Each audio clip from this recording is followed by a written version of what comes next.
कहते हैं कि गोपियाँ कहती हैं कि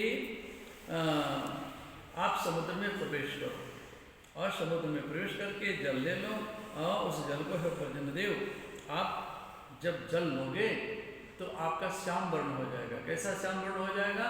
भगवान कृष्ण की तरह। जैसे भगवान कृष्ण का श्याम वर्ण है तो श्याम वर्ण के आप हो जाओ। और उसके साथ फिर क्या करो भाई?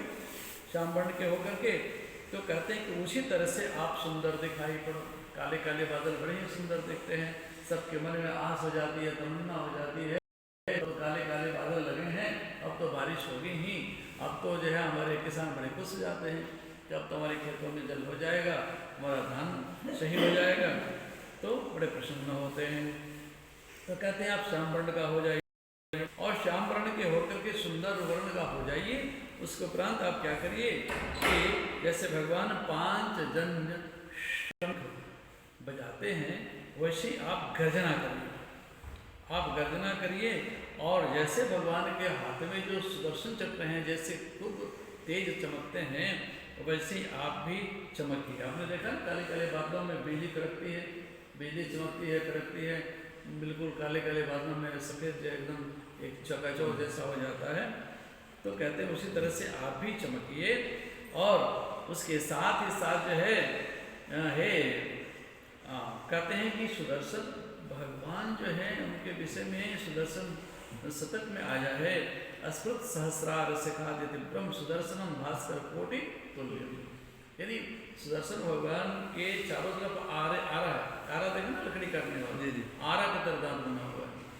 अच्छा वो जो है कैसा है कि एक दो नहीं हजारों आरे की तरफ उसमें बना चारों तरफ होगा सुदर्शन के तरफ में, और बड़ा देदीप्यमान उसमें जो चमक होती है। कैसी चमक होती है कि करोड़ों सूर्य के समान। अब एक सूर्य की इतनी चमक है, अब एक साथ करोड़ों सूर्य की चमक हो तो कितना तीव्र होगी, वहाँ आँख ही नहीं जा पाएगी उधर। तो कहते हैं कि वैसी चमक होती है। तो कहते हैं सुदर्शन भगवान की तरह आप चमकिए और चमक पैदा करिए। और चमक पैदा करते हैं आपने देखा बरसात के दिनों में रात में, दिन में बादल में चमक होती है तो उतना नहीं, लेकिन रात में जब चमक होती है, जब बिजली कौदती है तो पूरा काली अंधेरी रात में एकदम सफेद हो जाती है, एक चमकती है, इतनी चमक होती है। तो चमका करिए। और इस प्रकार से तेज हे पर्जन्यदेव आप जो है भगवान का जो सारंग धनुष है, भगवान पल भर में ही बाणों की वर्षा कर देते अपने सारंग धनुष। उसी तरह से आप भी सारंग धनुष की तरह तीव्र गति से आप पृथ्वी पर बारिश करिए, जिससे सस्य श्यामला हो जाए और सभी लोग संतुष्ट हो जाएं। ऐसा उनका कहना है। सारंग धनुष की एक सबसे बड़ी विशेषता क्या है कि सारंग धनुष जब दैत्यों और देवताओं में जब युद्ध होता है और भगवान जब पीछे से आते हैं और जब धनुष का टंकार करते हैं, प्रत्यंचा पर धनुष का टंकार करते हैं, तो टंकार सुन करके देवता तो प्रसन्न हो जाते हैं, अरे भगवान आ गए, अब तो हम लोग की जीत जरूर होगी, प्रसन्न हो जाते हैं देवता।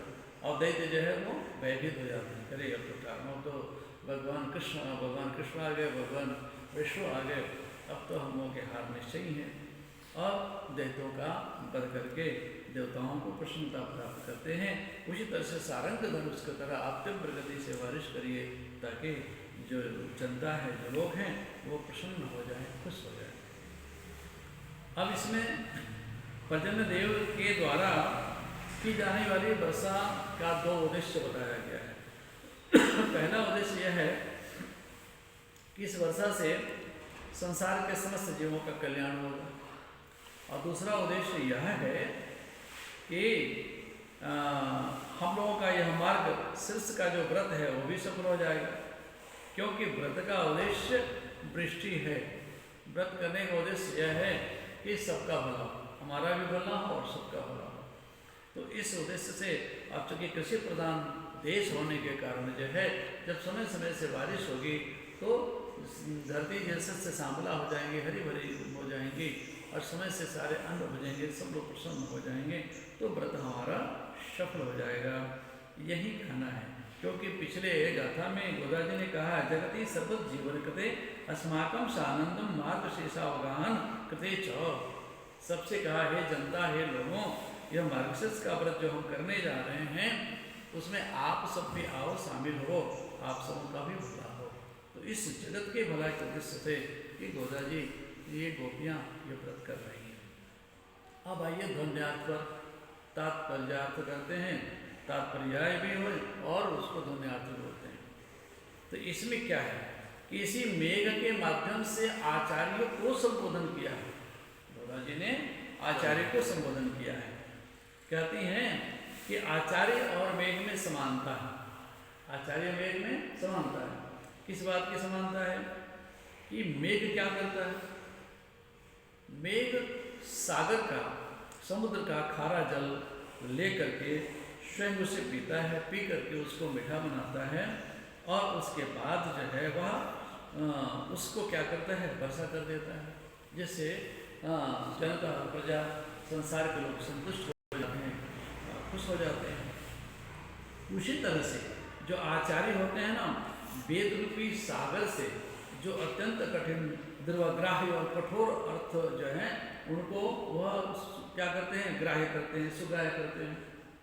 वेदों का अर्थ हम नहीं समझ पाएंगे, शास्त्रों का अर्थ नहीं समझ पाएंगे, लेकिन आचार्य उन कठिन वेद के अर्थों को, उनके को जो है कठोरतम जो उनके शब्द हैं, उनके जो वाक्य हैं, उनको पढ़ करके उनका अनुशीलन करके और सहज सरल भाषा में आचार्य जो है वह हम सबको उपदेश देते हैं। तो जैसे खारा जल पी करके मेघ जो है वह मीठा जल बनाता और संसार में बारिश करता, उस तरह से जो है आचार्य जो होते हैं वह कठिन शास्त्रों के को उसको पढ़ करके उसका सार सरल भाषा में हमें पहला कारण। दूसरा कारण यह भी समानता का है कि जिस तरह से मेघ सर्वत्र संचरण करता रहता है, मेघ हवा के साथ साथ घूमता रहता है, तो उसी तरह से आचार्य होते हैं, आचार्य एक जगह स्थिर नहीं होते। आचार्य भी जो होते हैं वो क्षेत्र यात्रा करेंगे अथवा तीर्थ यात्रा करेंगे और उसके माध्यम से, उसके बहाने से विभिन्न स्थानों पर जाकर के वो उपदेश देते हैं, भक्तों को उपदेश देते हैं, संसारी जीवों का कल्याण हो इसके लिए उपाय करते हैं। ये दूसरी समानता। तीसरी समानता मेघ और आचार्य में यह है कि मेघ जैसे अपने दृष्टि से क्या करता है, अपने दृष्टि से नीचे के स्थानों को भर देता है। जब बारिश होती है तो जितने ताल तलैया है, गहरे हैं, सब भर जाते हैं। हाँ, ऊंचे स्थान से बहकर पानी उसमें जाता है, वो बह जाते हैं। ठीक उसी तरह से आचार्य अपने उपदेश के द्वारा नीच भी और विनम्र जीवों को क्या करते हैं, वह ज्ञान से भर देते हैं। हम नीच और विनम्र का मतलब क्या है? नीचानुसंधान करने वाला। हमारे यादव सत्रह चरण रसोई प्रभु जो आप लोग आरती में सबसे आखिरी में बोल करके साष्टांग करते हो, वही नीचानुसंधान। तो जो भक्त अपने अंदर नीचानुसंधान करता है कि मैं तो पापी हूँ, मैं तो क्रूर हूँ, मैं तो निष्ठुर हूँ, मेरे अंदर कोई गुण नहीं है, हे भगवान आप ही मेरे शरण हैं, आप मुझे अपने शरण में ले लीजिए। तो उसी तरह से जो भक्त, जो शिष्य अपने आप को नीचानुसंधान करते हैं, उनको प्रसन्न होकर के आचार्य क्या करते हैं, वो ज्ञान से भर देते हैं। और जो शिष्य अपने आप को बड़ा समझता है, अहंकारी होता है, दम्भी होता है, घमंडी होता है, पाखंडी होता है, वैसे शिष्य को गुरु से ज्ञान प्राप्त नहीं हो पाता। गुरु ज्ञान तो सबको बराबर देते हैं। जैसे मान लो स्कूल में बच्चे पढ़ते हैं तो सबको पढ़ाया जाता है, लेकिन जो विनम्र है, शिष्य हैं, जो ग्राह्य करना चाहते हैं वो ग्राह्य कर लेते हैं, जो नहीं करना चाहते नहीं। तो इस तरह से चौथी समानता क्या है? जैसे मेघ है, वो विशेष समय में ही बारिश करता है। मेघ 12 मास बारिश नहीं होती रहती, विशेष समय में ही बारिश होती है मेघ की। तो क्या होता है कि जो आचार्य होते हैं वह भी विशेष समय में ही सदुपदेश करते हैं। बराबर चलते फिरते उपदेश नहीं करते, ट्रेन में बैठ कर उपदेश नहीं करते। आप ट्रेन का सफ़र करते हो, बस का सफ़र करते हो, बहुत उपदेश देने वाले होते हैं, बहुत लोग कथा सत्संग सुनाने वाले होते हैं, लेकिन आचार्य ऐसा नहीं करते। आचार्य जो है विशेष समय, विशेष परिस्थिति में, विशेष स्थान पर बैठ के ही और विशेष रूप से जो है वो उपदेश देते हैं, चलते फिरते उपदेश नहीं दिया करते। अच्छा, एक और बात है कि अगली समानता, पांचवी समानता यह है आचार्य में और वेद में कि मेघ समय से वर्षा न करे तो संसार में क्या हो जाए, अनावृष्टि के द्वारा अकाल पड़ जाए, लोग त्राही त्राही करने लगे, कष्ट पे जनता पड़ जाए, मनुष्य पड़ जाए। उस तरह से आचार्य यदि समय समय पर शिष्यों को उपदेश न करें तो क्या होगा, शिष्यों में देहात्म भ्रम हो जाएगा, अहम ब्रह्मास्मि, मैं ही सब हूँ, स्वातंत्र भ्रम हो जाएगा कि मेरा कुछ नहीं बिगाड़ सकता, मैं ही जो हूँ सो मैं ही हूँ। उसके बाद से अन्न शेषत्व भ्रम हो जाएगा, अपने मूल जो हमारा जो इष्ट हैं उन इष्ट के प्रति रुचि होकर के अन्य इष्टों के प्रति उसकी रुचि हो जाएगी, जिसके कारण जो है वह क्या हो जाएगा, वह पथभ्रष्ट हो जाएगा और मुख्य लक्ष्य जो भगवत प्राप्ति है उसको नहीं कर पाएगा।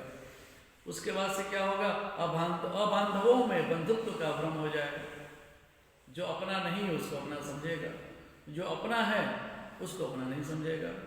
तो इस प्रकार से इस अज्ञान जन्य उपद्रव उसके जीवन में आ जाता है। इसलिए आचार्य जो हैं वो समय समय पर उपदेश देकर के उसके देहात्म ब्रह्म को, उसके स्वातंत्र ब्रह्म को, अन्य शेषत्व ब्रह्म को, अबांधव में बंधुत्व का जो भ्रम है उसको दूर करते हैं, उसको सही मार्ग पर चलने का उपदेश करते हैं कि शिष्य जो है सही मार्ग पर चलते हुए, सन्मार्ग पर चलते हुए परमात्मा को प्राप्त कर सके। छठा समानता है मेघ में और आचार्य में। क्या छठा समानता है कि जिस तरह से मेघ कभी बहुत अधिक वर्षा करके भी तृप्त नहीं होते हैं, वैसे ही कभी कभी आचार्य के मन में भी इतनी उमंग आता है कि वह भी शिष्यों को खूब उपदेश देते हैं, उपदेश देने के बाद में उनका मन तृप्त नहीं होता।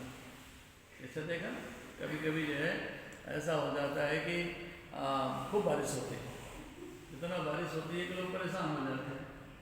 देहात तो वो उल्टा पढ़ाई उल्टा करते हैं कि बारिश नहीं, तो उससे लोग परेशान हो जाते हैं कि बहुत हो गया। आचार्य भी कभी कभी इतना प्रसन्न हो जाते हैं कि खूब उपदेश करते हैं, अब शिष्य कहते हैं अब तो बहुत हो गया। तो ये जैसे उदारता मेघ में है वैसी उदारता आचार्य में है। उदार वृत्ति के वह आचार्य, क्योंकि जो उन्होंने ज्ञान अर्जन किया है बड़ा कष्ट से अर्जन किया है, बड़े कठोर वेदों के शब्दों को, वेदों के भावों को ग्राह्य करके उसका अनुशीलन करके चिंतन करके मनन करके रखा है। लेकिन उदारता होती है शिष्यों पर तो सब उड़ेल देते हैं, और सब उड़ेल देते हैं और प्रसन्नता के कारण। सातवीं क्या है समानता कि मेघ कभी थोड़ी सी वर्षा करके रुक जाता है और बाद में इतनी वर्षा करता है कि विलुप्त हो जाते हैं। ये तरह से आचार्य भी क्या करते हैं कि अपने शिष्यों के कानों में क्या करते हैं कि जो वेदत्रय जो मूल मंत्र है, द्वय मंत्र है, उसको आचार्य उनके शिष्यों के कानों में देने के बाद जो है उसको जो है वेद, इतिहास, पुराण, आगम इत्यादि के द्वारा उसको सरल रूप से वेदत्रय को समझाते हैं और समझा करके वह अपने शिष्यों को परिपूर्ण कर देते हैं और महाराज जनता पूर्ण रूप से संतुष्ट हो जाती है। जैसे बारिश से वैसे ही जो है गुरु के दिए हुए ज्ञान से शिष्य जो है वह परिपूर्ण हो जाता है और वह गुरु के ज्ञान के गांधीर्य को देख करके शिष्य जो है वो आश्चर्यचकित हो जाता है। जैसे आपने देखा विद्यासागर जी कथा करते हैं, हाँ, तो जब धारा प्रवाह जब बोलने लगते हैं संस्कृत या हिंदी जो है तो उनके धारा प्रवाह बोलने से जो है सब लोग धन्य धन्य हो जाते, वाह कैसे दिव्य आचार्य हैं, कितनी बढ़िया प्रवचन कर रहे हैं। तो ये आचार्य की उदारता है। तो इतने प्रकार की उदारता है और इसी प्रकार से जो ये तिरुपावे ग्रंथ में जो भी गोदा जी ने पासुर की रचना की है उसका धन्यार्थ आचार्य पर ही जाता है और शिष्य पर ही जाता है। और इस प्रकार से आज की गाथा पूर्ण हुई। बोलो भक्तर भगवान की जय। माला को कैसे